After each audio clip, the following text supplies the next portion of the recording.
It's my honor to welcome all of you to the annual Human Rights at Duke Lecture. The annual Human Rights at Duke Lecture was established in 2018 as a forum for scholars and practitioners to discuss current human rights, research, and activism. It is a collaboration between the two Duke Human Rights Centers here on campus, at the Franklin Humanities Institute and at the Keenan Institute of Ethics.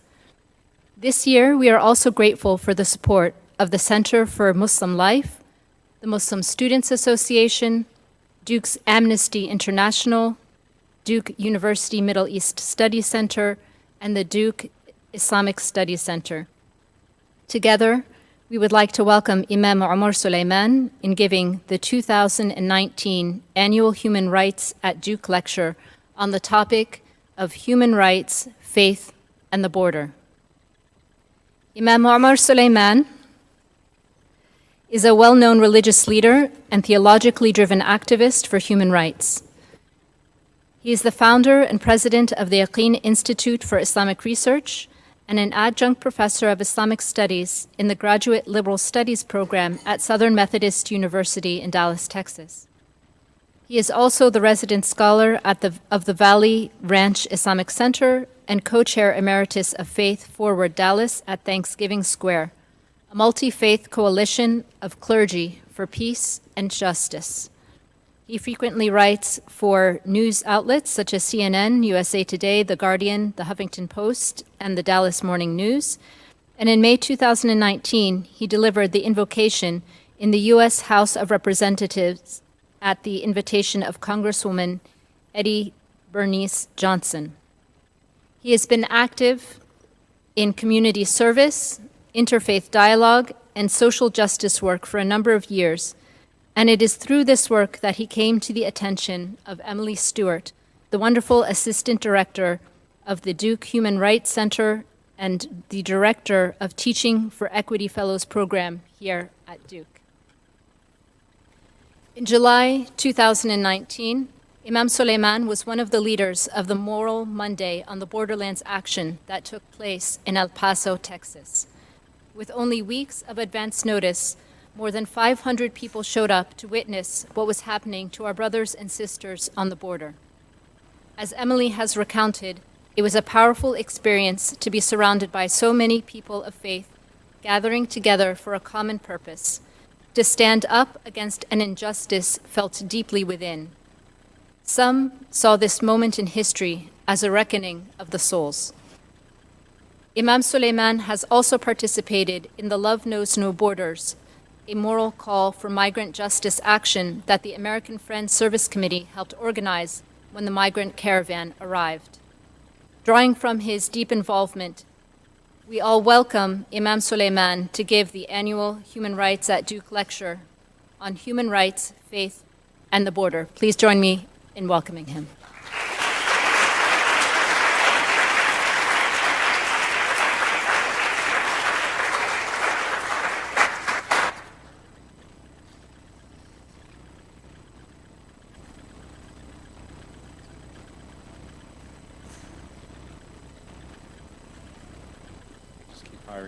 Assalamu alaikum. Peace be with you all.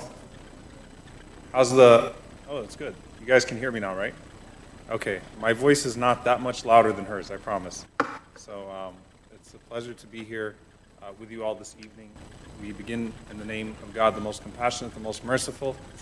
And we pray that He surrounds us with His mercy and that He brings us together in a way that is unifying and in a way that's productive and in a way that we move beyond simply grieving over the horrific situation that we see at the border and otherwise, and actually be mobilized to action.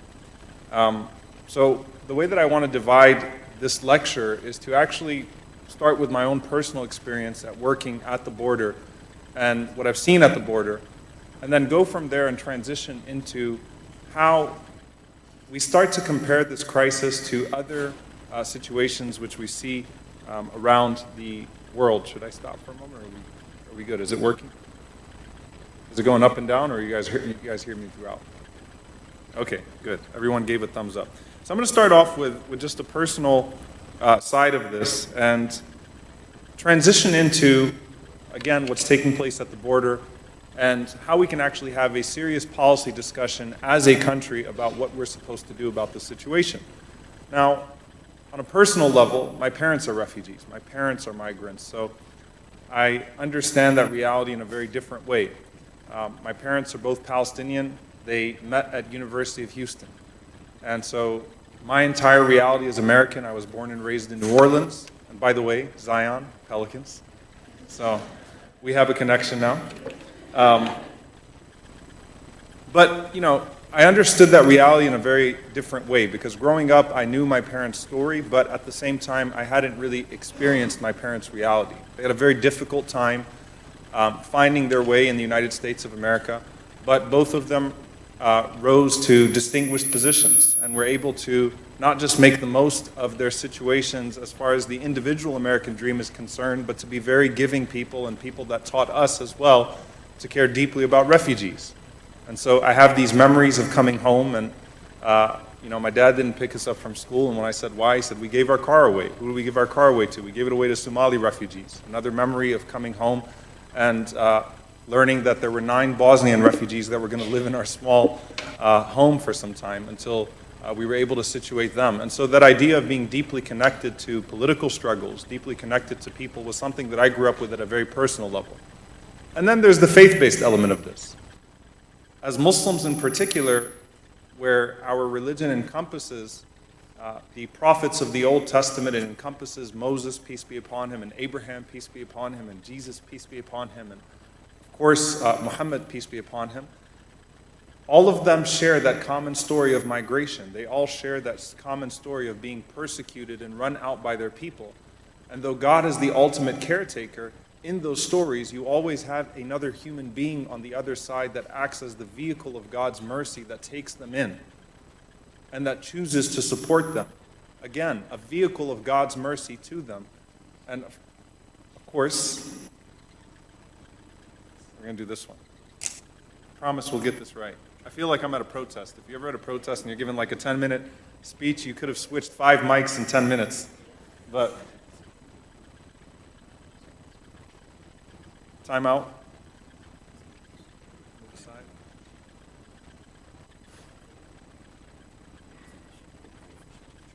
You sure? You want to take this one out the way too? Can you hear me now? You guys hear me well now? All right, great. So you can take this one away, or should I leave it here? Take it away, in case he decides to come on. And so there's that faith story that it was always a vehicle of God's mercy on the other end of that migration that took those prophets in and that championed their rights and supported them, even if they didn't necessarily believe in the calling that caused them to be driven out in the first place. Okay? So there's that idea of prophethood and where we stand with the prophets of God, and that their story is so deeply intertwined with the story of migration. To the point that in Islam, our calendar is known as the Hijri calendar. It's the calendar of migration. We start our calendar by the migration of the Prophet Muhammad, peace be upon him, fleeing persecution received by the people of Medina, at that time Yathrib, and taking him in and sharing their resources with the Prophet, peace be upon him, and knowing that by sharing with the Prophet and sharing with those that migrated with him, that their society would be enriched, and that they would be enriched spiritually as well as socially by the presence of those blessed people that were fleeing those detrimental circumstances. And there's something to be said also about how, and maybe that's another discussion, but the people of Medina, for those of you that are familiar with the Islamic story of Medina, the people of Medina had their own tribal divisions and were trying to find their own identity, but were ultimately united in supporting another group of people. And in offering themselves, they found the best of themselves in championing the Muhajirin, championing those that migrated from Mecca, and gained the collective identity of being the Ansar, of being the supporters, the helpers. Literally, the name of the people of Medina, those tribes became the helpers. And they were too busy helping the other that became of them to fight amongst each other anymore. And so there's something to be said about our politics as well as a country, when people are united in good, that usually causes things that potentially could pit them against one another to dwindle in importance. because there's a common unifying purpose of good that brings out the best of ourselves, and tribalism feasts on the lowest of ourselves. And so that is the story of our religion. That's the story of our faith. And from a migration ethics perspective, I did a lecture series of which I'm compiling a book right now, 40 on justice, 40 prophetic traditions on justice. If you search up the lecture series, 40 hadiths on social justice, 40 hadiths on social justice. One of them was about migration ethics in Islam and how we draw from that. And I also had the blessing of co-authoring a letter with Imam Zaid Shakir to the Muslim community as we launched the Muslims for Migrants campaign, paying bail money for migrant parents and reuniting them with their families, that talks about migration ethics in Islam. I don't want that to become the source of this discussion, but just to say that there is both a personal experience as well as a faith-based experience. Now, where does my journey with this start? It actually doesn't start at the border of Texas and Mexico. It actually starts in Syria. Since the massacre of the Syrian people had led them to Lebanon, Turkey, Jordan, Greece, all over the world, some even in Dallas, Texas, where we are, I had the opportunity over a few years to actually go to the border of Syria, sometimes because of the political situation at the border, actually enter into Dar'a, into Syria, and work with the refugees there, depending on who controlled the border at the time, particularly the Jordanian and the Syrian border. My first time going to the Syrian border to do work with the refugees gave this entire discussion a new element for me. I have young children, and every time I met children, they seemed to be of the same age as my children. I kept on finding that the names were similar to the names that were known to me. My mother was born in Damascus. I'd never been to Syria before the war. And there were two combating emotions as I was leaving those camps, and I had the opportunity to go 4 times. One was the emotion of humanizing the refugees and the people that had been not just tortured and not just having a piece of their lives or their family members taken away from them, but actually creating a human connection with them and feeling activated for their cause in an entirely different way. That's one emotion of connecting to the Syrian people. But the second one was, every time you finish doing refugee work, when you drive out of camps, anyone that's ever been to refugee camps, you can't help but be overcome by despair when you realize that you're driving miles and miles and miles away, and there are no lights and there are no comfortable accommodations that make the nightmare go away for them. And you may have helped 100, but you just saw tents that encompass 100,000 people. And so you start to wonder, well, am I really making a difference here? Am I really making a change? So family separation, the family separation policy was handed down by the Trump administration last year. And of course, that was brought to the attention of the American people, the images of family separation, some elements of which took place under the Obama administration as well, but certainly the country had become acquainted with this topic of family separation in a whole different way. And I and a group of people went to McAllen, Texas, where children that were taken from their families were put and are put in warehouses. Warehouses for tires and glass and all other sorts of materials that have been converted into children detention centers. Child detention centers that we pay hundreds of dollars per each child on a daily basis from our taxes, where people are sleeping on concrete floors with no windows, and no one to actually hold the administrators of those camps accountable, or to do proper medical checkups, or to give proper legal access to those children that are in those centers. As we protested outside those detention centers, we noticed there was a bus that was coming out that was full of children. At that time, of course, we acted instinctively. We surrounded the bus in protest. We didn't really know what we were going to do with the bus, but we were all driven to surround the bus in protest. And we were able to hold the bus for about 20 minutes with those children on board. And that's when I had a chance to actually walk up to the bus, and the windows were deeply tinted. and I could see the children through the windows. And so I put my hand up on the glass, and the children on the bus started to congregate around that row, and each one of them would put their hand on my hand on the glass. Some of them were crying, some were smiling, some were waving, some would just put their hand up and stare at me with absolutely no expression, the same blank expression that I'd seen in the faces of the children of Syria.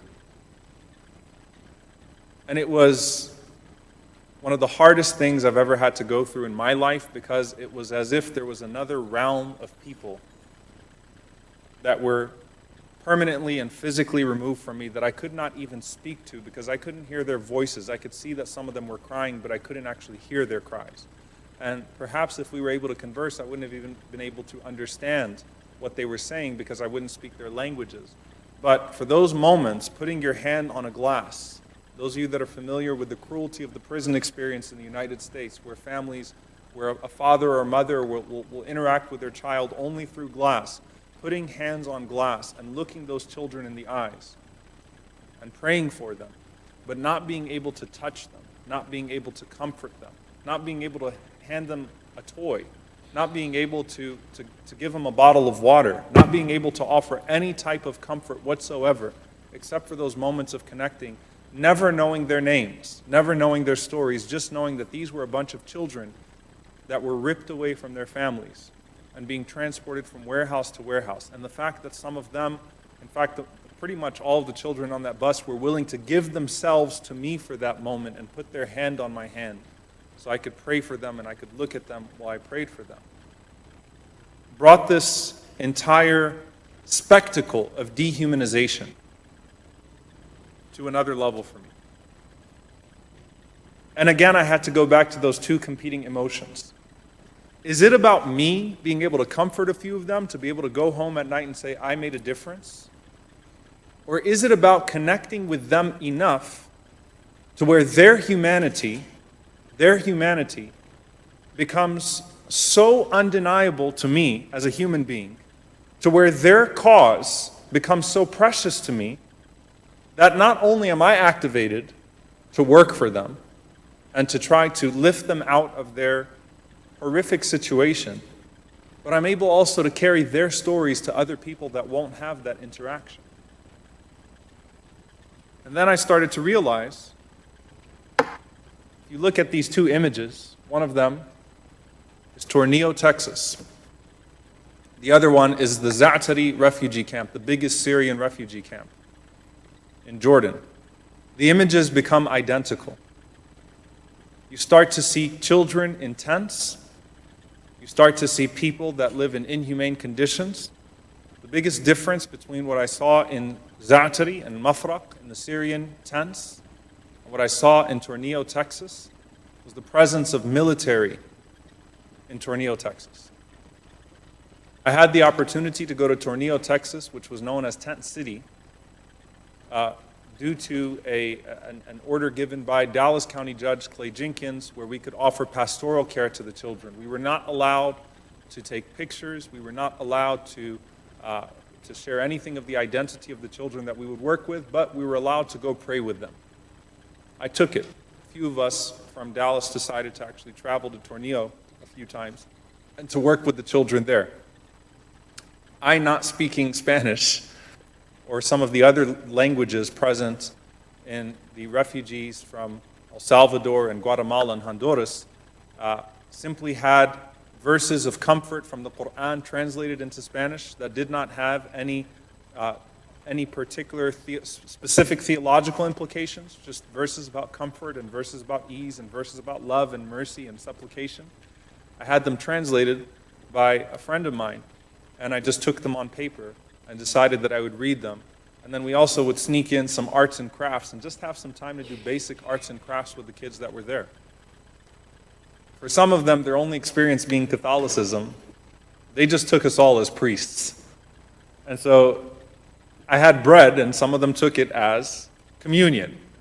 And I didn't realize that was happening until 2 or 3 times when I realized that they were doing communion and I was trying to give bread out, as food and drink. But I would assume that the majority of them had never interacted with a Muslim before, never interacted with an imam before, and were probably just really confused by me.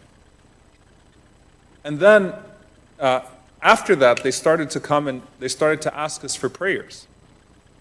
Each and every single child asked for us to pray for their moms. All they would say is, pray for my mom.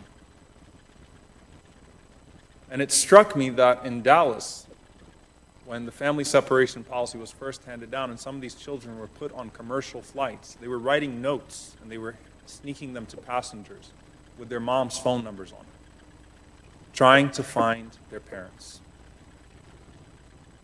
It dawned on me again that we are looking at dehumanization and torture and oppression in so many different ways. The administrators at Tornillo, Texas, made it a point to try to assure us that these kids are well fed and that they're even getting some recess time behind barbed wire. They get to go kick a soccer ball around. We give them popsicles on days that they're good. But you can't give them back their moms. And they have no idea why they are in that situation, what they are doing there, nor do they understand why they are being, why they are the source of fear for so many Americans when they're just kids trying to live a normal life. The next image that I'm going to show you is a very painful one, so I'll give you all sort of a warning of this image, but when you start to connect, once again, the dots between poverty and the refugee crisis, the global refugee crisis, and before I actually put it up there, how many of you have seen the documentary Human Float? It's a fascinating documentary. It talks about the global refugee crisis. You know, if you start to travel the world enough, you start to realize that every refugee camp at some point starts to look the same. Poverty starts to look the same around the world once you spend enough time around it. The conditions start to resemble one another as you start to travel. This next image is one that, two of them that struck us deeply. They're painful, and they look the same. On one side, you have Aylan Kurdi, Syrian refugee who washed up a resort, on the shores of a resort, speaking to the neglect of the Syrian people around the world. A child. We have tried to ignore this crisis. We have tried to tell ourselves that someone else is going to take care of them. And people are being confronted through their TV screens, through their computers, of this global refugee crisis. And it trends for a few days, but just like everything else, Donald Trump tweets something else out and our attention is distracted once again, while they remain in their detriment. Aylan al-Kurdi, when this image came out on the left of that Syrian refugee, there were discussions that took place on the global stage about whether or not this was going to be the one. This was going to be the one that changed the conversation about Syrian refugees and their treatment around the world, their treatment in Europe, the Muslim ban. That didn't happen. On the right side, a father and a daughter that drowned in the Rio Grande, trying to escape persecution and enter into the United States. The father with his arm around his daughter. I cannot imagine what those last conversations were like, of despair, of trying to rescue his daughter and give her a new life. And often, by the way, in the discussion of the migrant children, we demonize the parents. I heard that rhetoric in the Dreamers debate over and over and over again. It's not their fault, it's their parents' fault. But their parents did not come here for themselves or to get better jobs. Their parents came here so that their children could actually have the lives that they could not have. They are not to be vilified. The pain that those parents feel when they do not succeed at giving their children the decency and dignity that they deserve is a very real pain, and one that can indeed be fatal. On the left, Raghat, a Syrian refugee. On the right, Jacqueline Cal, the young girl from Guatemala.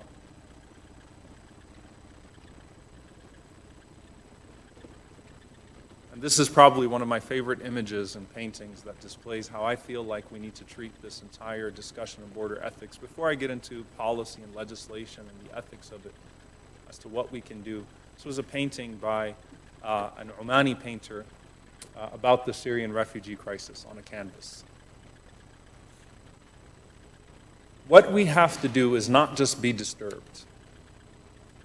We have to be disturbed enough to act, disturbed enough to disrupt the comfort of people around us that think that we can simply turn away from this and continue to perpetuate the policies that lead to these detrimental circumstances over and over and over again.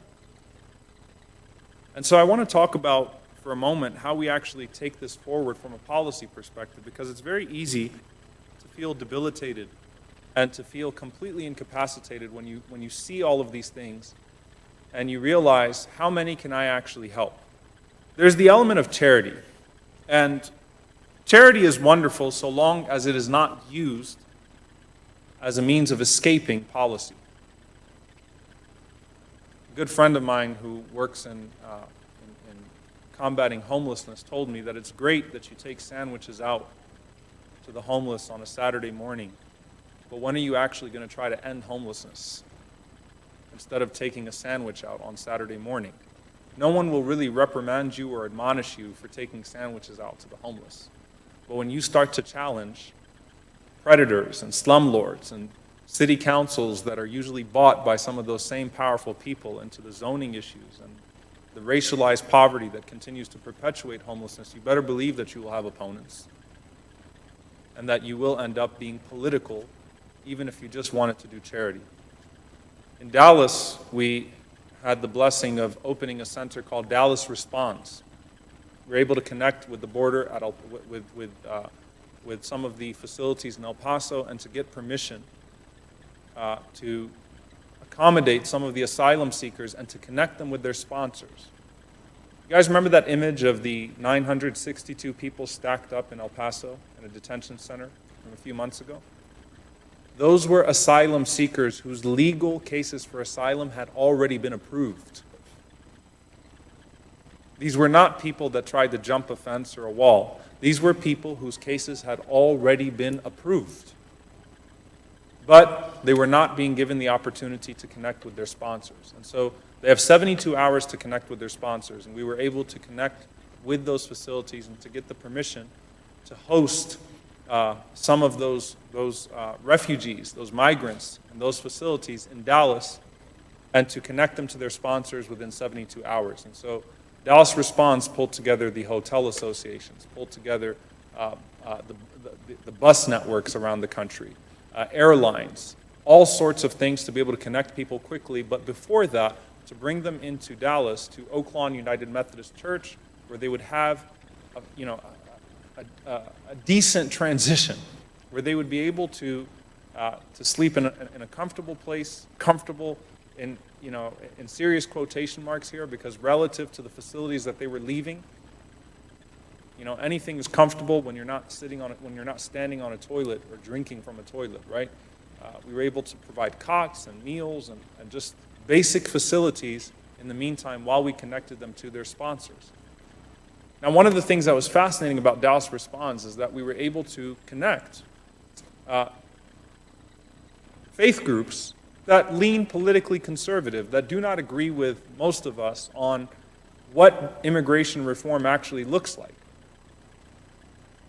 But I'll never forget what the head of the Church of Latter-day Saints in Dallas said. He said, "I don't know what the solution to the immigration problem is or what's happening at the border is, but this isn't it." And the Church of Latter-day Saints mobilized to get those cots provided, to provide all sorts of aid and relief. The Jews and the Muslims competed over who would provide the food. And so breakfast, lunch, and dinner, you had nice Muslim-Jewish controversy over who was going to provide the meals for those people.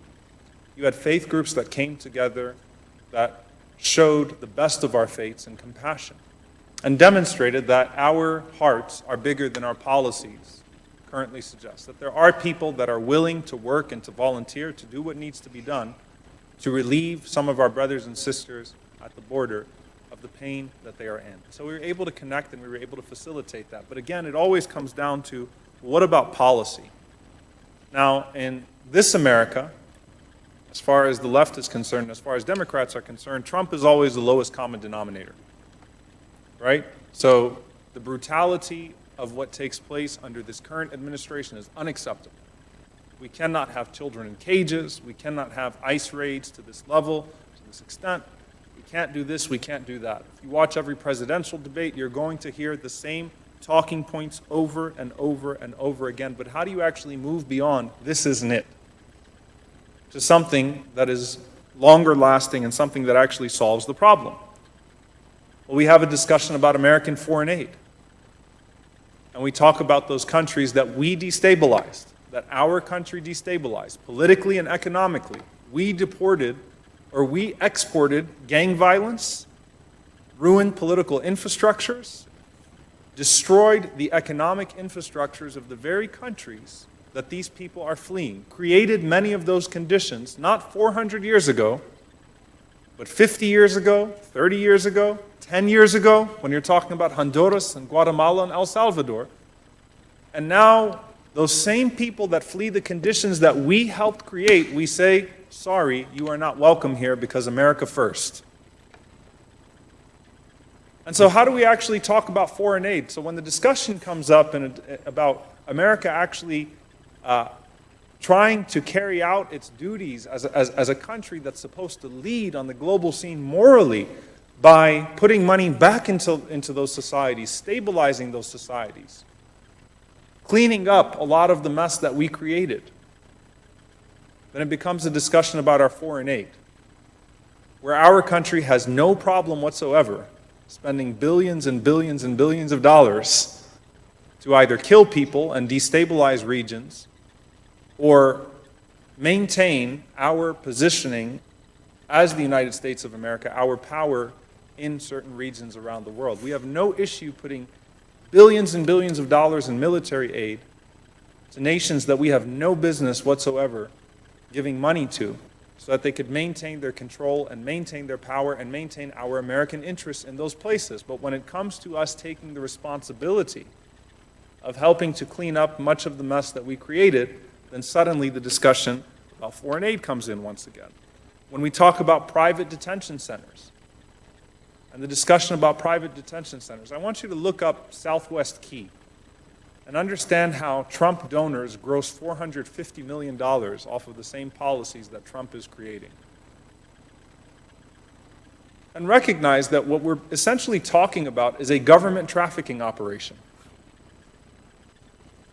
that we're simply turning away from. But is it really immoral, or is it really radical to challenge the existence of private detention centers and to ask ourselves, why is it that these detention centers are able to make money off of the policies that continue to yield catastrophic conditions for human beings at the border or otherwise? When the discussion of abolishment of ICE comes up, oh my God, you are a radical. How dare you talk about abolishing ICE? Don't you realize that, you know, when those airports that Abraham Lincoln and Ronald Reagan were under attack, it was the ICE agents that came in and that protected America's integrity? If you have a driver's license, you're older than ICE. But this idea that it's somehow a historical American institution has solidified itself in so many people's minds that till now, I think to my knowledge, the only Democratic presidential candidate that's actually said that we should abolish ICE or and redistribute some of the money that's been allocated to it to other institutions is Bill de Blasio. I don't know if anyone else has actually taken that position of abolishing ICE, because you sound like a crazy radical if you talk about abolishing ICE. Now, in order for us to properly understand it, well, we need to understand its formation, its establishment in the first place. From an ethical perspective, ICE was formed out of the Department of Homeland Security, which was created under the Bush administration. DHS was formed in an Islamophobic climate. The entire institution of DHS was formed in an Islamophobic climate. It was formed, in my mind, and I think objectively, in a lie that Muslims are more dangerous than other people, which America's 1.5 a day mass shootings would tell you we've got much bigger problems than Muslims. But it was formed in a lie that Muslims pose a greater threat to the homeland than other people. And many of the initiatives that stem from that are rooted in Islamophobic thinking. ICE was formed out of DHS, also out of a lie that immigrants pose a greater threat, that illegal immigrants pose a greater threat to society than ordinary Americans. Where objectively speaking, areas where there are high portions, high populations of undocumented immigrants, where people are in that situation, you do not find any correlating evidence to suggest that people that are undocumented are more violent or more likely to be of a threat to the homeland. And so if you think about this idea that, that someone actually thought that it was a good idea to create a military-like force and allocate billions and billions of dollars every year annually to send this militarized force through impoverished communities of schools and places of worship and courthouses, and stop people in Walmart parking lots and ask them for their passports, and then strip them away from their families and put them into the system where those same private detention centers are fed and putting that family in permanent detriment was a good idea. And it's for the safety of the United States of America, then we need to have a broader discussion. What I always tell people is that before we could talk about abolishing ICE, we need to talk about abolishing the premise of ICE, because it's a false premise, an entirely false premise that the agency was founded on. After Muslim ban, Dallas has the largest ICE raids around the country. And after Muslim ban, just a week after Muslim ban, there was a well-known, honest man that was picked up by ICE in the community. And his children for that week, grown children, were urinating on themselves in school because every day when they went to school, they were wondering if their father was going to be home when they came home. And you think about that fear that's created in the community now, where honest, hard-working people who have tried to do things right but ended up in a horrific situation where their papers expired, and due to technicalities and loopholes and other things, they were not able to gain legal documentation, and now they've got their heads down and they're just trying to do what's right for their families.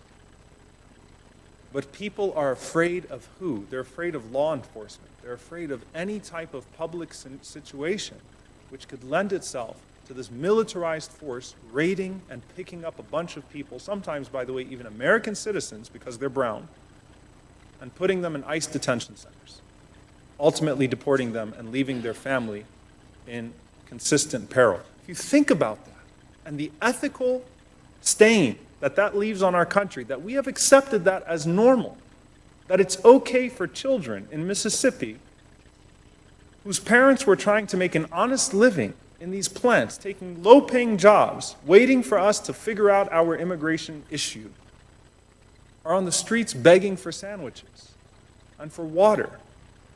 And if you ask yourself, is that anything? Does that do anything to make us safer? Does it do anything to make us better? Because often we pit those two things against each other. Does it make us safer? Does it make us better? Is this something that we're okay with? Because it's not just at the border. The border crisis exists in the inner cities in America. It's not just at the border.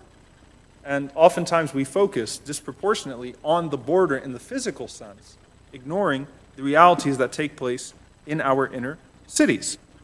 And, if you think about what this means in terms of policing, what this means in terms of school, what this means in terms of, if this is supposed to root out violent criminals, imagine people not wanting to call the police or not wanting to call law enforcement in the worst of situations because they're afraid that ICE is going to show up and pick a bunch of people up as well. And so you'll have domestic violence that goes unaddressed. Things that are not restricted to an immigrant reality, things that are a part of the human reality in America that are as American as anything else, but they're not going addressed because You have a militarized force that goes through communities and rips families apart on a daily basis, and no one wants to deal with that. I'll actually share with you something very personal that happened with me on Wednesday. On Wednesday night, I was driving to teach class at SMU, or I was in a car on my way to class at SMU. One of my students was driving. And as we were exiting the highway, there was a rainbow.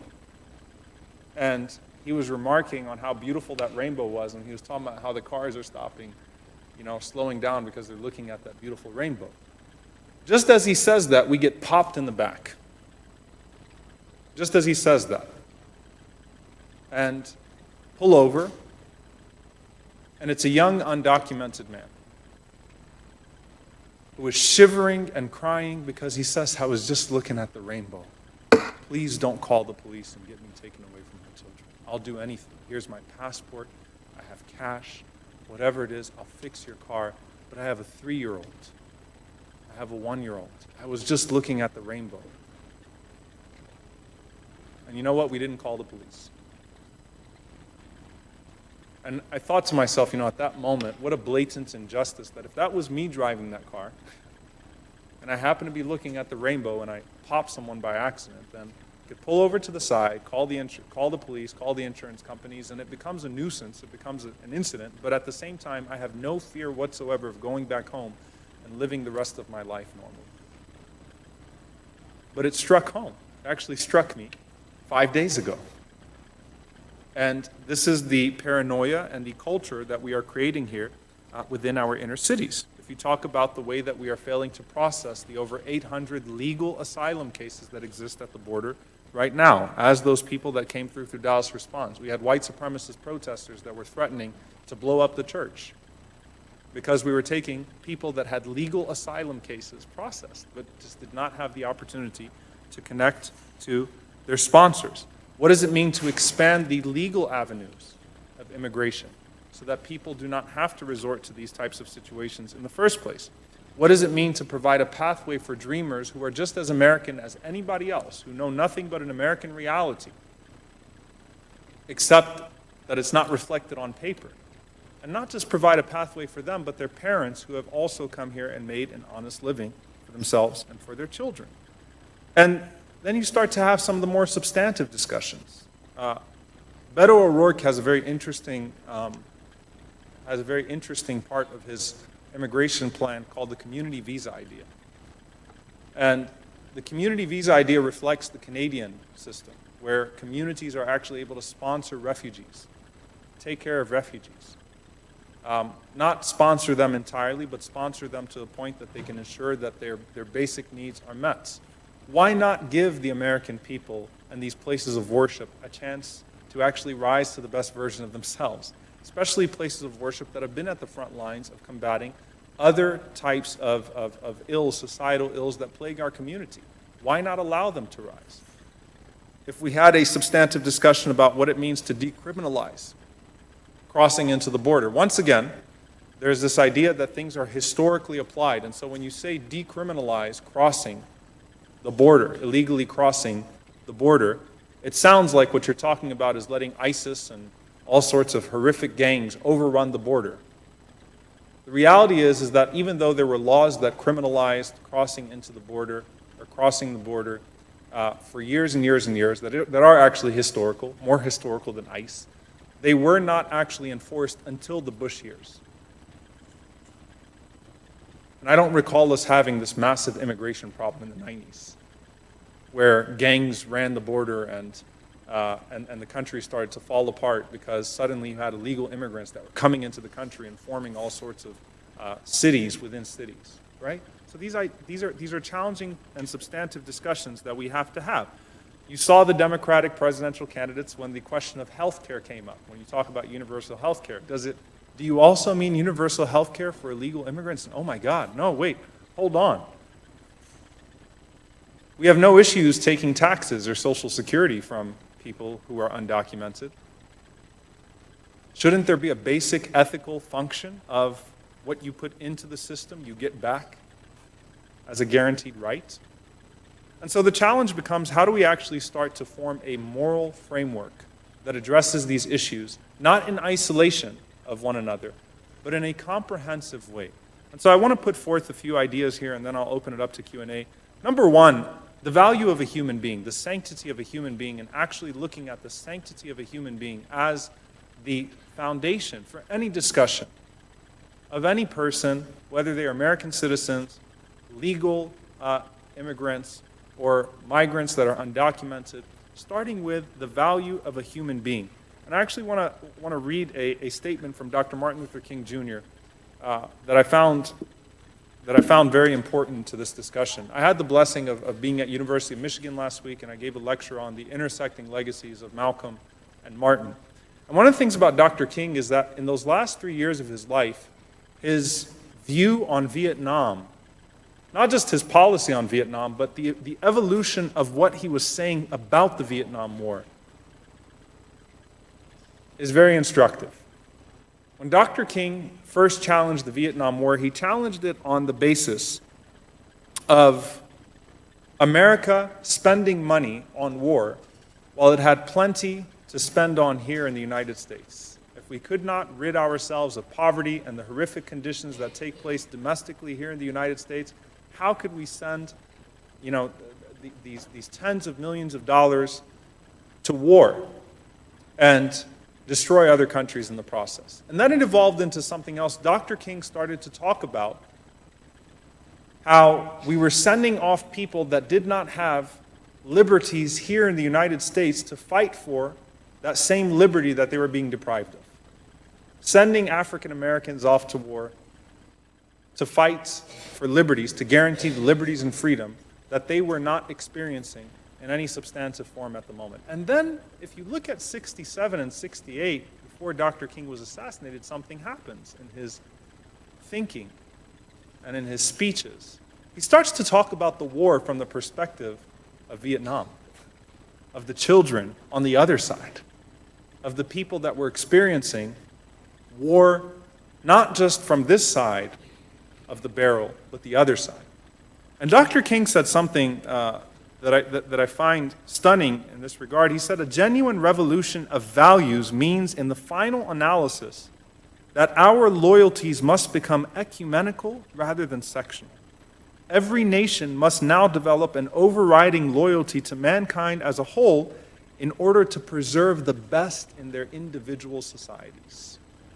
Imagine then what Dr. King would say to America first, with the implications that that statement actually comes with. And so you start from a moral framework, which is seeing every human being essentially as a human being that has their dignity protected, and that when we take care of other people, that when we open ourselves to cater, to care, to show compassion for other human beings, that it brings out the best of our patriotism, it brings out the best of our humanity, it brings the best out of our religious beliefs as well. You get to see people, there's this concept in the Quran of people competing in good. You get to see religious communities competing to do good, competing in this belief, not just that every human being is a human being that has God-given rights, but every human being is honored and dignified by God. And to not honor and dignify that human being is actually to not honor God himself. To take it into that dimension. There's a beautiful prophetic tradition. The Prophet Muhammad, peace be upon him, said that on the day of judgment, God will say to a person, O son of Adam, I was sick and you did not visit me. I was poor and you did not provide for me. I was hungry and you did not feed me.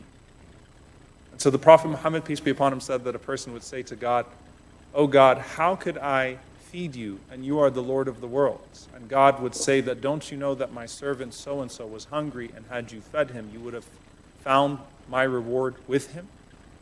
Oh God, how could I provide for you and you are the Lord of the worlds? Don't you know my servant so-and-so was poor, and had you provided for him, you would have found my reward with him? Oh God, how could I visit you and you are the Lord of the worlds? And he says, don't you know that my servant so-and-so was ill, and had you visited my servant, you would have found me with him? So this idea of actually operating first and foremost from a premise that every child is dignified and honored by God, and when you don't honor and dignify that child, you are dishonoring yourself. You are dehumanizing yourself. You know, Dr. King talked about racism not just being dehumanizing to the victim of racism, but to the racists themselves. You are rendering yourself inhuman when you don't act upon basic human instincts that are put in you by the divine. And so when we talk about America first and we talk about protecting our borders, what does it mean to protect our soul as a country, our actual soul as a nation? When we talk about domestic policy, can we really talk about a domestic policy without talking about our foreign policy? And if we talk about reparations in this country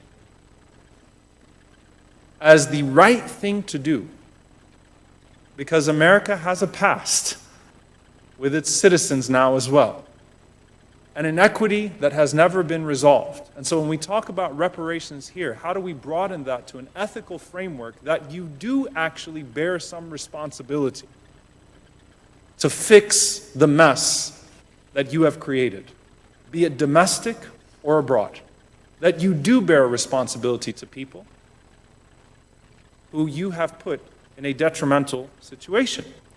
When we talk about America thriving, can we talk about America thriving not in spite of the world, but actually through being a productive citizen of the world as a nation? And, you know, it's always stunning to me that when we talk about these issues, we act like we don't have a legal framework or a policy place to start. There are immigration advocacy groups that do have it figured out, you know. They do actually have it worked out as to what an ethical policy looks like in dealing with the border. And I can tell you that none of those discussions revolve around a wall. The problem is not a wall or a lack of a wall. The wall represents something. The wall represents a low base white nativism, but it's not actually about a wall, is it? Because you don't have people really climbing a wall. You have people stuck in Juarez. You have people stuck at the border. You have people either in refugee camps on the other side or in concentration camps on our side. You have people in these horrific situations, and then you have an unfounded fear, a baseless fear that distracts from the real fear that we should be having in our country, that our country is imploding not because of illegal immigrants, not because of people on the outside or conditions that are caused from the outside. Our country is imploding for unresolved American issues, unresolved native problems. But through the lens of white nativism, we've made it about a wall and keeping people out.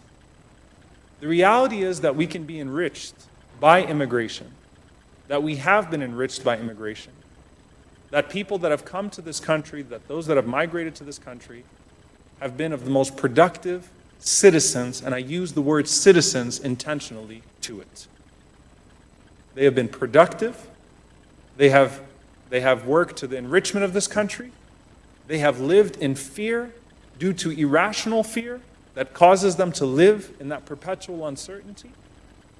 And we have a responsibility as people of faith and people of no faith to not just challenge our country to act in a more dignified fashion towards them, but to challenge our country to live up to its purported ideals. And so with that, I'm going to open it up to Q&A. I appreciate you all being out here. I'm sorry if I took a little bit too long. Thank you.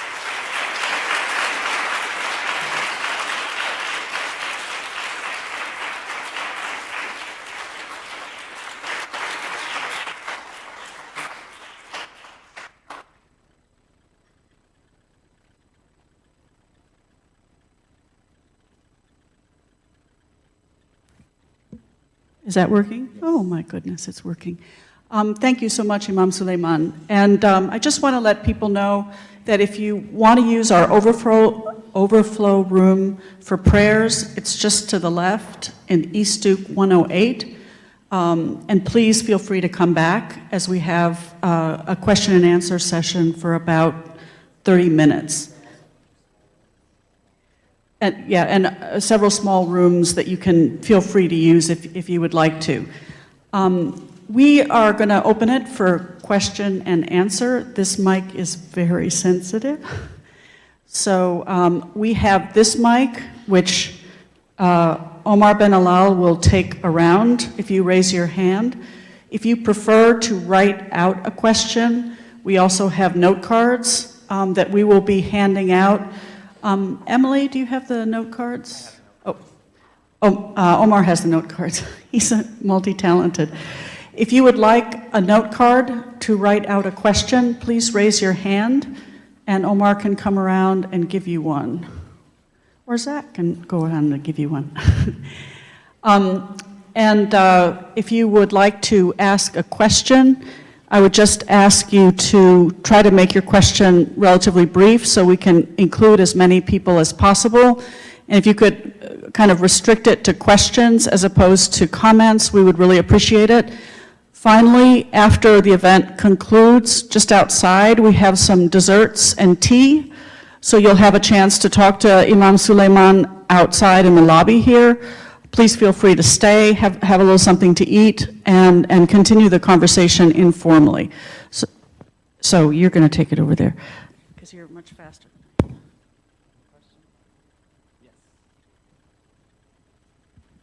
Assalamu alaikum. So I have a question about what our priorities should be as a nation. Should we direct our priorities to providing relief to these countries that we have wronged in the past, or should we direct our attention to treating the refugees with better conditions? So that's a great conversation. I think the first thing is to not allow those two issues to be pit against one another. And so it was very interesting when Muslim ban happened.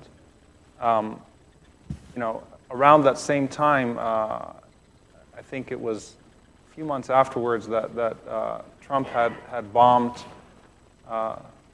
certain facilities in Syria. I don't remember which ones, because he talked about how he was just enraged when he saw the facility, when he saw the chemical attacks used by the Assad regime, and felt compelled to actually take action, to take military action against Syria.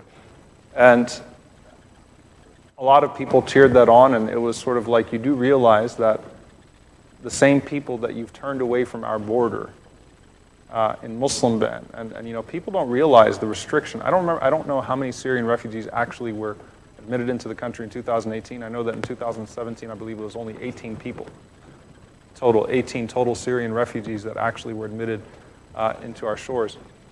That it's the same people here, right? So I think that a lot of times we inherit cognitive dissonance that exists with policymakers, because we feel like that's the only language that we can speak with and the only way we can make things make sense to people. And I think it's important for us to push back on that and to say, look, it's upon us to not just help refugees, but to play a productive role in stopping the situations that's turning them into refugees. That these refugees should be sources of hope, not sources of fear, sources of inspiration. Whether they're here or whether they're abroad, that they're human beings, and sort of insisting on that essential human value. So I think from an activist perspective, or from the things that we do, I think we have the capacity to do both. I think that the more you interact with people on a human level, the deeper of an understanding you gain of their situation. And so I would hope that Americans that have this idea of refugees or migrants would actually take the time to meet people and to listen to them and to listen to their stories. Something changes about you when you see one of those kids. If you look up, there's a BBC documentary called United States of Hate. United States of Hate was about my community in Texas. Don't ask me why Muslims chose to settle in Texas. A state that has 10% of the country's hate groups, but for some reason, Muslims chose Dallas and Houston, all right? So there were just a ton of Muslims, hundreds of thousands of Muslims in Dallas, and Houston, all right? You've got over 300 mosques in Texas. I don't know why, I don't know whose idea it was, but it happened, all right? So we're there. It's sort of like how Somalis settled in Minnesota, okay? It just doesn't make much sense, but okay, we just got to go for it at some point. We just got to deal with it. So United States of Hate was about the white supremacist armed militias that protest in front of our mosques regularly. So Dallas is the only place in the country where we have regular armed white supremacist groups or regularly have armed white supremacist groups protest outside of our mosques. Regularly. Not every once in a while, regularly. Okay? And so BBC did a documentary about it. And they actually gave me the opportunity to talk to one of those white supremacists and to introduce him to a Syrian refugee family. And they had him on camera saying these horrific things about them. And then he sees an 8-year-old girl whose leg was blown off and tripping over herself to get around the park with her family, this happy 8-year-old girl. And the guy just hung his head in shame. And he said, I feel like an idiot. I was like, good. You should, right? You should feel like an idiot. You know, like that's the point, right? You can't say these things to people when they're actually in front of, when you start, I mean, there is some compassion, right? A natural instinct of compassion. So I think we need to expose people more to those stories, not wait for a news cycle to bring it to us. And that's why, to me, you know, those projects like Humans of Syria, there was a photojournalist who published all the images of the protesters in Gaza whose legs had been blown off. There's another photojournalist. I wrote about this in the Dallas Morning News called "Don't Let the Shouting in the Oval Office distract us from the shouting at the border," because at that time they had that Chuck Schumer and Trump and Pelosi sitting in the White House and yelling at each other, bickering, and it's like, let's not get distracted from the issue. And I think that it's important for us to amplify some of those projects. There have been people, photojournalists, that have actually tried to capture the stories of people at the border. Remember the caravan? You guys remember the caravan before the people at the border of Tijuana were tear gassed and attacked because of the scary caravan? So there was actually a photojournalist, and I just don't remember his name, but I wrote about it in that article, who actually tried to tell the stories of these people at an individual level. Because once you start to understand people at an individual level, then you get a better pulse of what we should be doing with the circumstances that led them to those situations. Good evening. Thank you for being here. I appreciate the broad view that you've given for the need for immigration policy, but I'm wondering, in the visits that you made to refugee camps, did you come across any of the reason why children were being separated from parents? And more importantly, did you encounter any reasons by which they're going to try to put children again with their parents? Because it's been reported that a lot of them weren't even documented as to where the parent went and where the child is now. So I can tell you that, so I had the opportunity to go to, most recently, to Juarez with Reverend Barber, actually, Duke alumni, right, and the Poor People's Campaign. And we had a multi-faith coalition that went to Juarez. It was really interesting because you drive into Juarez, which is, they call it the most dangerous place in the world, and you actually don't even go through a checkpoint. There's no immigration. It's sort of like go at your own risk. So no one even checks your papers before you go in there. You can literally drive into Mexico. And start to drive through those camps, and it's at your own risk. And they have the Stay in Mexico program, and so every single person, it was just really, what struck me was that unlike the refugee crisis, every single person had a story that just seemed more tragic than the other. So I'll give you an example. There was a mother whose 2-year-old child is an American citizen, but she's undocumented, and she's in one of those camps in Juarez. She literally held her child out and said, can you just get him across the border and I'll just die out here.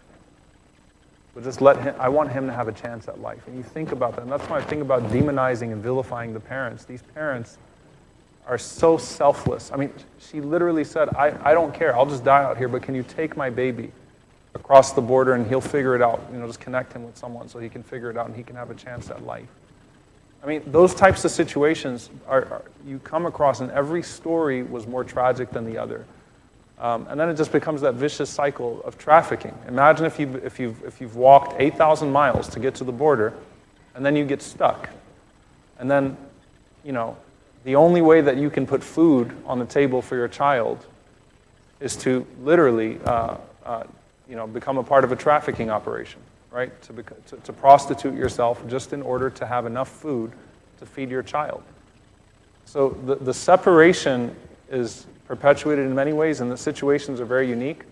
But then we're coming back into the States.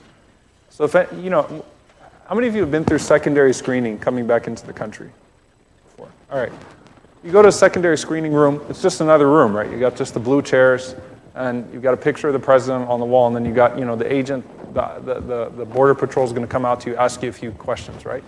So driving back into El Paso, I just want you to understand this, is driving back into El Paso, I got pulled out of the car. Okay, I was with a bunch of faith leaders. I got pulled out of the car for secondary, okay? I went in that secondary inspection room, and every seat has handcuffs on it.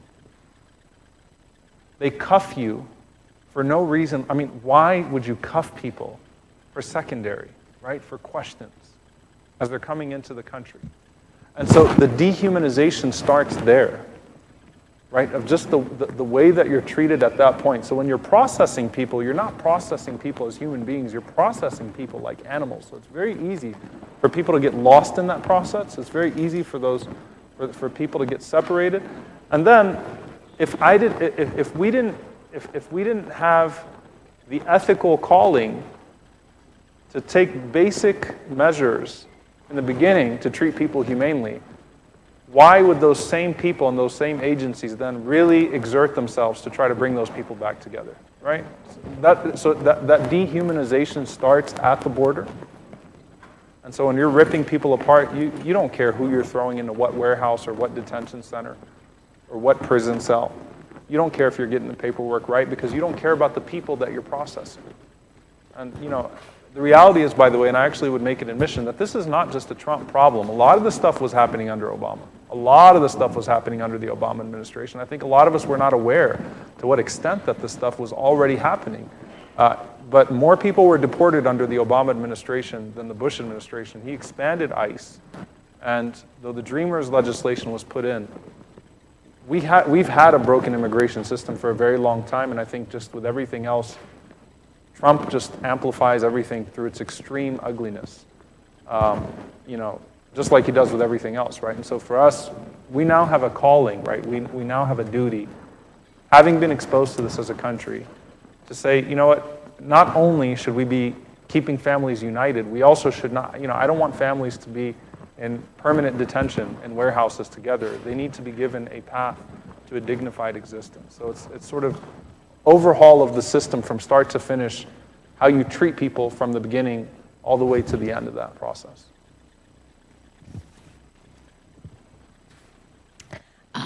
Firstly, thank you for sharing these stories with us.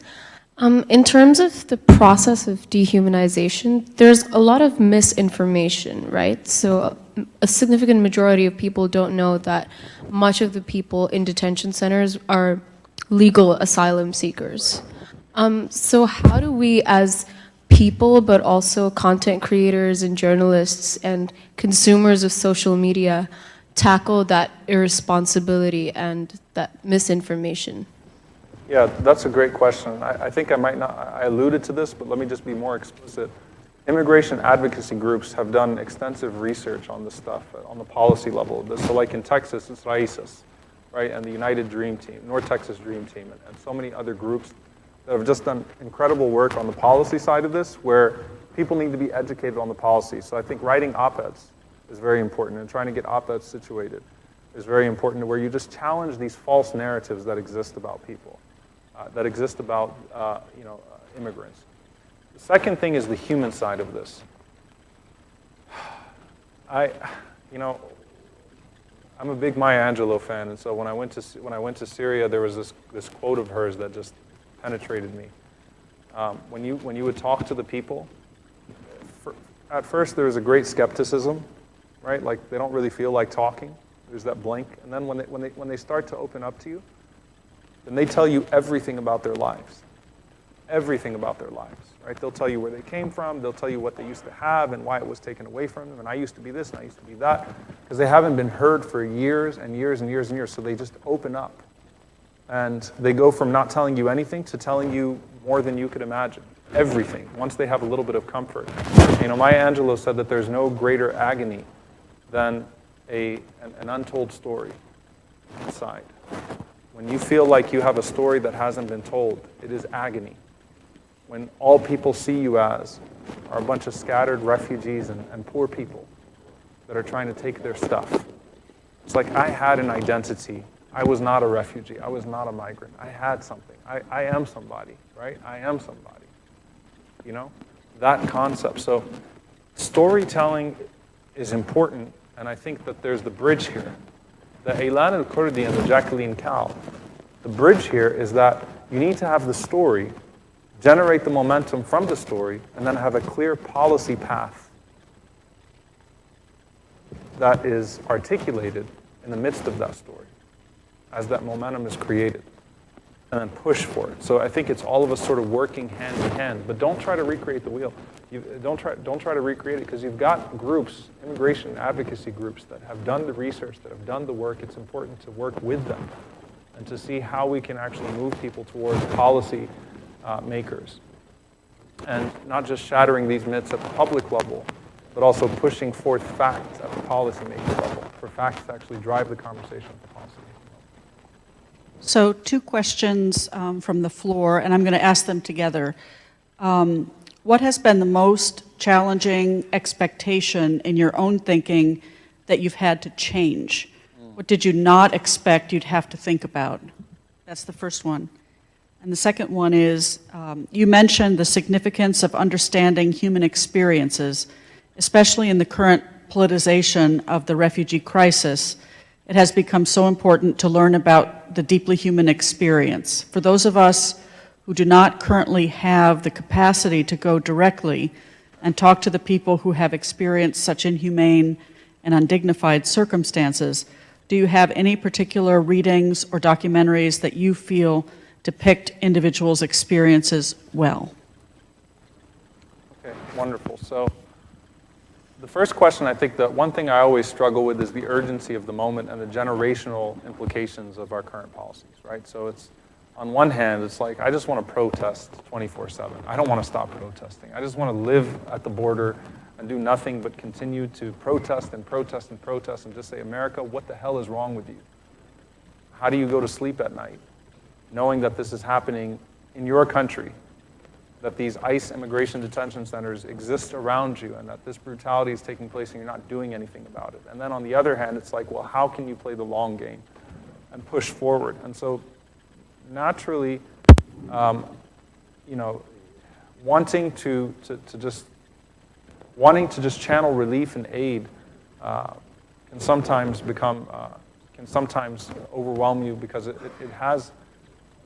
There's something fulfilling about actually being able to sit in front of someone and immediately relieve some of their needs, right? But I'm still not.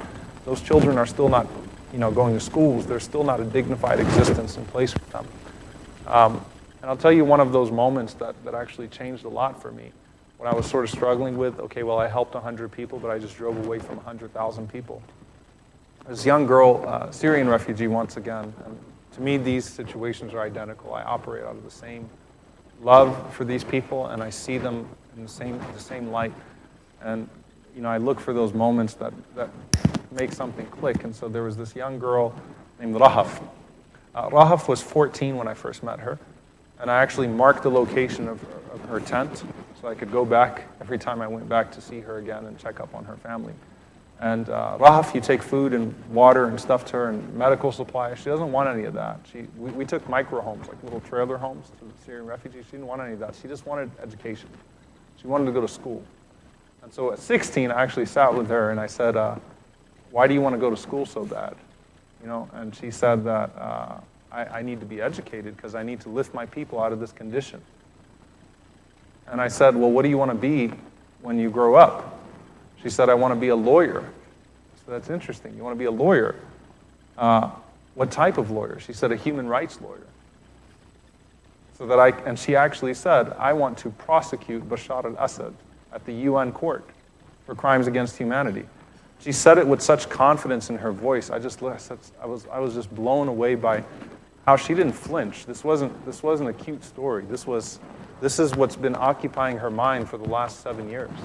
Is that I'm gonna grow. I'm gonna be the one to champion my people. And so what I realized in that process is that, you know what, even if you help, no one can lift the people like their own. Right? There was something, again, last week I was just talking about the intersection of Malcolm and Martin. There was something poetic about Malcolm because Malcolm was set up to fail in America. He literally was the black tragedy, the African-American tragedy in person, incarnation, right? That everything was set up against him, facilitated his disaster, and instead, you know, he built himself up to be an adequate spokesperson of his people and refused to succumb to all of that. And so my thing is that if we can uplift some of those stories and give some of those people a chance to succeed, no one can tell their people's story better than them, and no one can champion their people's rights as much as they can. So we need to amplify those stories, and we need to uplift some of those individuals and not despair. And this is not belittling the small good deed, because if you look at the small good deed in comparison with the large horrible situations, at times it's not worth doing the good deed. And so you don't do the good, and you don't solve the evil that's leading to those situations. And so I think, you know, don't belittle the opportunities that you have to work with refugees and migrants and people in your situation. One of those examples, by the way, we started the Muslims for Migrants campaign. Imam Zaid Shakir and myself through Celebrate Mercy. We raised over $150,000, which is enough to free over 15 people, to reunite families. Some of these people that we were able to free from detention had missed the birth of their own children. And you know, I don't want to say the beauty of it, but what was really amazing is that none of them actually know that they're going to be freed. So some of them had been in there for so long, and it's like someone just paid your bail, and it's like, wait, what? Who? I mean, they had no idea that someone was going to pay their bail. And they got out, and all of them are committed unanimously, each one of them. No one wanted to just go home and forget about everything that happened. Each one of them said, how can I help the campaign? How can I now help other people? And so I want to actually put that on everybody. Please go to launchgood.com/migrants and read about our campaign. Launchgood.com/migrants and read about our campaign, because my hope and dream is that we'll actually be able to expand that campaign, and every time they lock someone up, we will free them. And hopefully each one of them will become a spokesperson for their people, and we could then amplify their stories using the media, using the arts, and then push for policy, put those people on Capitol Hill. I was there on Capitol Hill when you had some of the Yemeni children whose parents were blown up in drone strikes that were funded by our government, and people could not look them in the eye. People hung their heads in shame. Even people that had some of the most vitriolic, bigoted speech couldn't look those children in the eyes because they knew that we did that. We put them in that situation. We need to disrupt and make people uncomfortable, starting with ourselves. And so I think amplifying those stories is important. I'm not from here, but I'm sure there are refugee services here. Are there Syrian refugees or any type of refugee services here in North Carolina that you all are aware of? Mm-hmm. Who can connect the questioners? There you go. Omar, the man who can do it all, right? So, and connect you all. Yeah, go ahead. Assalamu alaikum. So I was wondering, as students in North Carolina, we're pretty far away from the border. We're not, like religiously skilled in any way to do that kind of work. So like, what are tangible steps that we can take to address this border issue? But also more than that, like all the work that's being done, often like you don't see like palpable outcomes of that. Like you don't see any impact of it. So like in the process of doing so, how do you keep yourself motivated and keep going, like to fight this battle every single day? So again, there's this element of analysis paralysis. It's just too much going on, so I can't do anything. You can do something. You have a role to play. I don't know which groups in particular work out here that do immigration advocacy. Can anyone shout some of them out? Anybody? Immigration? What is it? Church World Service. You got.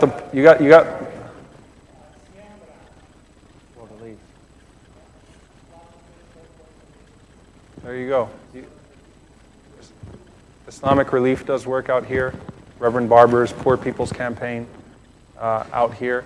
So I think connecting with those groups and seeing what we can do to uplift them and just playing a part in being a volunteer and being an extra person. You'd be amazed how short-handed these groups are, even these major issues that actually dominate our political discourse, like you'd be amazed how little volunteers these groups can usually find to actually just do some of the legwork that's necessary to make meaningful change in these things. So I think connect with some of these groups and see what you can do to make meaningful change in your capacity. And your job is not to solve the crisis. Your job is to do your part in solving it and to amplify it so that we can collectively solve it. All right, so kind of removing it from the individual domain into the collective domain. This country needs to be very uncomfortable right now. It really needs to be uncomfortable. And the border is not in El Paso. The border is in your ICE detention centers here. It's not in El Paso. It's here as well. So we've got to shine light on those things as well and do our work so that people are aware of those as well. I would recommend frequent protests in front of your ICE detention centers. People need to know where the ICE detention centers are. I need to know what's happening. Okay, what's that? Sorry, you said something. I'm right here. For the sake of time, this will be our final question for the evening. Good evening and thank you. My question is, what do you think of this new phenomena that was starkly evident in Houston, Texas yesterday with the Howdy Modi rally, wherein 50,000 immigrants who were in the stadium, they cheered about the bragging of Prime Minister Modi about 11 million people from Kashmir being held in an open-air prison 50 days and counting, and cheered President Trump when he talked about making more stringent policies for the border. These were 50,000 immigrants who have been, fighting for their minority and immigration rights, and they cheered President Trump talking about making the border more stringent. How do we counter that phenomena, and what do you think of that? I was in the protest on the outside, and I can say that I was in Houston yesterday, we probably had 20 to 30,000 people on the outside too, so that was very encouraging, a diverse group. That was a diverse group of people outside in Houston heat, which is not easy to deal with. Protesting what was going on the inside. Let me just say this, people ask me, but they counter and they say Trump's Muslim ban is not really a Muslim ban, because he didn't ban all Muslims, he didn't put it on all Muslim countries. And I tell people, Trump doesn't hate Muslims. Trump loves rich Muslims that give him money to do horrible things. Trump is, he's got his resorts in some of these countries, he's making money off of some of these countries, he will put his hand in the hand of any, Muslim dictator that's going to further enable his global policy. When it comes to white supremacy and the global rise of fascism, it was really interesting because what's his name, Breivik, who carried out the massacre in Norway a few years ago, Andrew Breivik actually cited the RSS, cited Modi's group as inspiration for his white supremacist attack, because he saw quote-unquote Hindu fascism, and I hate to use the word Hindu because the real Hindus were the ones that were protesting with us against Modi yesterday. I don't like to assign that to a religion, but this group of nationalists and fascists in India have been an inspiration to white supremacist movements globally. And so people are not looking at this through the lens of color, they're looking at it through the lens of nationalism, and they're looking at it through the lens of fascism, and the reality is that I went to Christchurch after that massacre in March, that terrorist attack in March. And I read through that manifesto, okay? We are importing fascism now. We are importing terror. As much as the world is looking at what's taking place in our country right now and repelled and disgusted by it, these nationalist movements are gaining traction.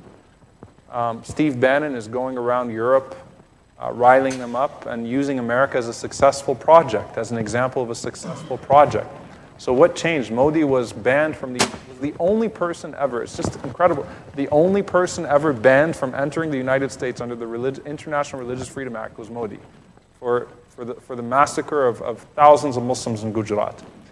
What changed to where he was given this glorious welcome last night? By the way, not just by Republicans, there were some Democratic Congress people in there too. You know what changed? Money. It was, those people, some of them who deem themselves allies to the Muslim community were standing up on the stage, handing him these gifts, while Trump and Modi shouted or played to these fascist sentiments. Ted Cruz, Cornyn, of course, did their thing. You also had Democrats that were there too. The problem is that it's fascism and then the inability to take a principled stand against fascism that continues to enable it to grow. And so, why? Because this isn't really about color, it's not about religion, it's about power. It's about power. And so, nationalism, though it may have different iterations around the world, it is one ideology. Similar to how European white supremacy is no different from American white supremacy. Nationalism is one hateful ideology. So my message to people is, if tyrants recognize a shared stake in one another, then it's about time that oppressed people and recognize their shared stake in one another as well, and that we stop looking at causes and look at the cause. Unite those causes as one, right? So if it's an occupation here, an occupation there. If it's apartheid here, apartheid there. If it's terror there, it's terror here. It doesn't matter who the victim is, because the hate that it's operating out of is the same. So it's important to tie those movements together, not as a means of diminishing those movements or disproportionately assigning efforts to some of them over others, but as a means of recognizing our shared interest in working together, our shared humanity, and repelling it. So I'll be honest with you, I was very encouraged with the amount of people that came to the protest outside, and I was so encouraged by the diversity of the people that were at that protest. I mean, you had the amount of people that came from the Sikh community, right, to that protest. It was absolutely beautiful. You had people that have no connection whatsoever to India or Pakistan or Kashmir, but they were all there. People that took buses from around the country to be there at that counter-protest. So that's where my hope lies. It lies in the fact that more people, or that there was a greater diversity of people on the outside than there was on the inside that were cheering on that hateful ideology. Please join me in thanking Imam Suleiman one more time. Thank you so much.